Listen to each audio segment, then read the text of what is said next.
Start. जनता के पैसे को किस तरह भ्रष्टाचार की भेंट चढ़ाया जाता है, इसकी ताज़ा मिसाल दिल्ली के नज़दीक कस्बे मुरादनगर का शमशान घाट में देखी जा सकती है। वहाँ एक अंत्येष्टि में आए लोग बारिश से बचने के लिए जिस बरामदे के नीचे जमा हुए थे, वह भर भरा कर ढह गया और 25 लोगों की मौत हो गई। हारी बीमारी में हुई किसी की मौत ही अपने आप में तकलीफ देह होती है, ऐसे में पता चले कि 25 लोग सिर्फ इसलिए असमय मौत के मुंह में समा गए क्योंकि कुछ अधिकारियों, इंजीनियरों और ठेकेदारों ने सार्वजनिक निर्माण में जमकर धांधली की और वह निर्माण चंद दिनों में ही ढह गया, तो यह दर्द आखिर कैसे बर्दाश्त हो सकता है।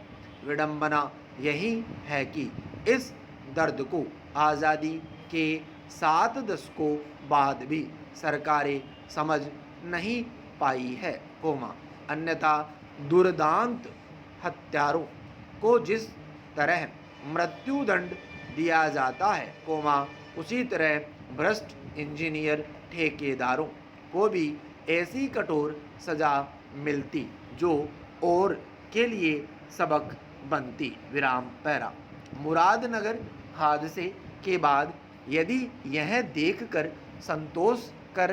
संतोष किया जाए कि घटना के जिम्मेदार इंजीनियर ठेकेदार सलाखों के पीछे हैं और उत्तर प्रदेश सरकार ने मृतकों के परिजनों को लाखों का मुआवजा दे दिया है, तो साफ है कि ऐसी घटनाएं कभी नहीं थमेंगी। इसकी वजह ऐसे ज़्यादातर मामलों में अपनाई जाने वाली नीति रही है। देखा गया है कि इंजीनियर ठेकेदार आदि का गठजोड़ घटिया निर्माण कर जनता के पैसे की बंदरबांट कर लेता है और कोई घटना हो जाने पर सरकार जनता के पैसे को ही मुआवजे में स्वाहा कर देती है। यह साफ तौर पर कर के धन का दुरुपयोग है। ऐसी घटनाओं के मद्देनज़र असल में देश के करदाताओं को यह सवाल सरकारों से पूछना शुरू कर देना चाहिए था कि वे बताएं कि आखिर उन्होंने कर के रूप में वसूल किए गए पैसों का कहाँ और कितना इस्तेमाल दुरुपयोग किया।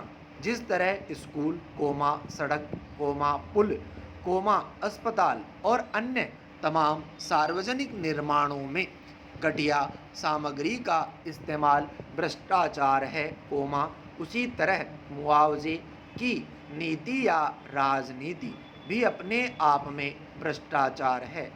इस मामले में उत्तर प्रदेश सरकार का मौजूदा रवैया एक कसौटी की तरह लिया जाना चाहिए कि सार्वजनिक संपत्ति के किसी भी तरह के नुकसान के लिए उसके वास्तविक दोषी पहचाने जाएं और नुकसान की भरपाई उन्हीं के घर, मकान, जायदाद बेचकर वसूले गए पैसों से की जाए।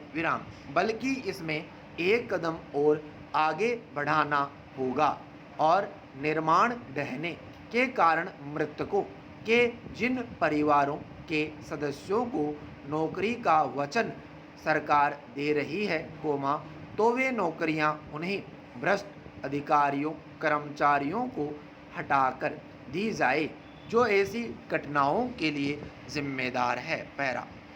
कोई निर्माण कितनी खराब गुणवत्ता का है, इसे जांचना मुश्किल नहीं है।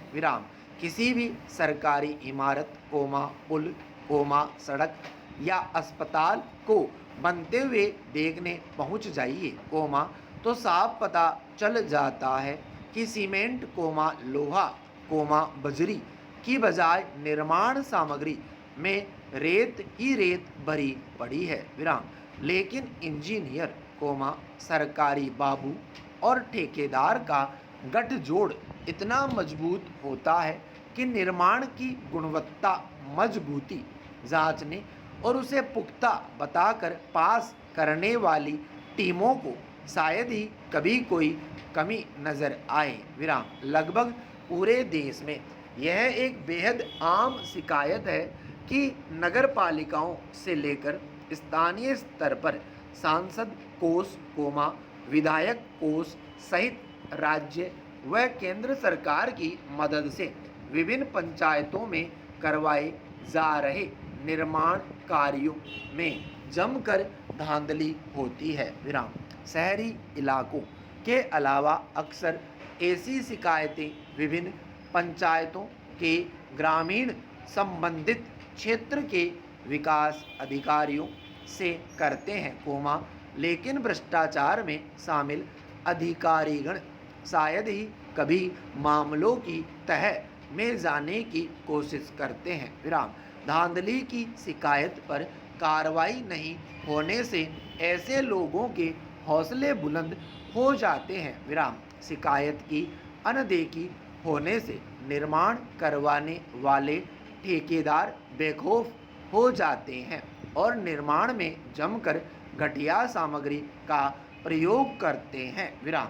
यही नहीं निगरानी और जांच के नाम पर भी प्रायः खानापूर्ति ही की जाती है विराम। चुनावी दौर में सरकारी महकमों में प्रत्येक विभाग की ओर से आवंटित बजट को खपाने के लिए नए निर्माण कार्यों को आनन फानन में मंजूरी दी जाती है और चुनावी आचार संहिता लागू होने से पूर्व निर्माण कार्य संपन्न करवाकर वाहवाही लूटने की होड़ भी मचती है विराम।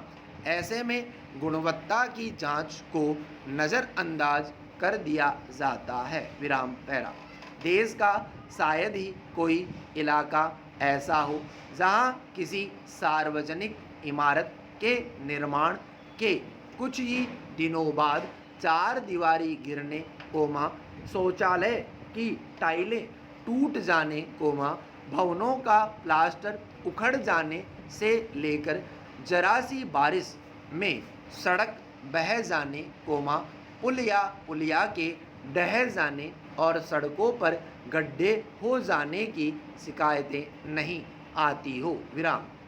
ऐसा नहीं है कि इन घटनाओं की जानकारी संबंधित महकमों और अधिकारियों को नहीं दी जाती लेकिन भ्रष्टाचार में आकंठ डूबी व्यवस्था में इन घटनाओं को मामूली माना जाता है और कोई हादसा नहीं होने की सूरत में अधिकारी इंजीनियर ठेकेदार का यह गठजोड़ जनता के पैसे की खुलेआम लूट में लिप्त रहता है विराम।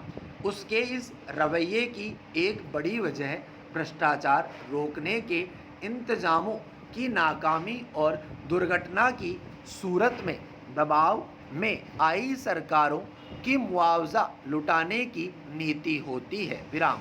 अभी तक ज़्यादातर सरकारें व्यवस्था के निकम्मेपन का शिकार हुए लोगों के परिजनों को जनता के पैसे से मुआवजा देकर खामोश करती आई है विराम। इससे भ्रष्ट गठजोड़ को तोड़ना असंभव हुआ है। पैरा हमारे देश में भ्रष्टाचार इतने गहरे पैठा हुआ है कि उसमें कोई सुराख कर पाना आसान नहीं है विराम। सरकारी व्यवस्था में पसरे इस भ्रष्ट आचरण की वानगी ट्रांसपेरेंसी इंटरनेशनल नामक संगठन की सालाना रिपोर्ट से मिलती है विराम।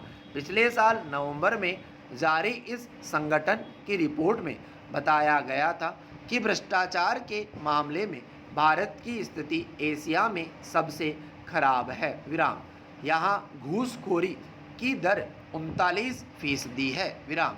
ग्लोबल करप्शन बैरोमीटर एशिया नाम से प्रकाशित इस रिपोर्ट के लिए ट्रांसपेरेंसी इंटरनेशनल ने 17 देशों के 20,000 लोगों से साल भर के दौरान भ्रष्टाचार के अनुभवों की जानकारी मांगी थी। विराम।